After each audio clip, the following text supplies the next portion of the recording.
जितेंद्र आव्हाडांविरोधात सरकारी कामात अडथळा निर्माण केल्याप्रकरणी गुन्हा दाखल, तर विधान भवनात हाणामारी करणाऱ्या नितीन देशमुख आणि ऋषिकेश टकलेंना थोड्याच वेळात कोर्टात हजर करणार।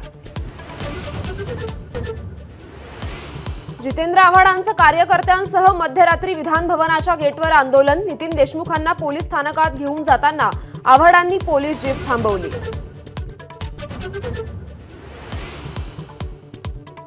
विधान भवनातील राड्यानंतरच्या कारवाईची विधानसभा अध्यक्ष दुपारी 1:30 वाजता माहिती देणार, कुणाला शिक्षा देणार, कोणते नवे निर्बंध लावणार याची उत्कंठा शिगेला।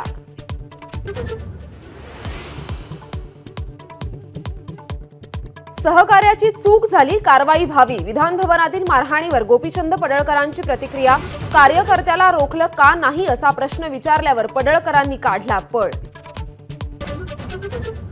काय अवस्था झाली आहे आपल्या महाराष्ट्राची, विधान भवनातल्या हाणामारीवर राज ठाकरेंची उद्विग्न प्रतिक्रिया, भविष्यात विधान भवनात आमदारांचे खून पडले तरी आश्चर्य वाटणार नाही, राज ठाकरेंचा घणाघात।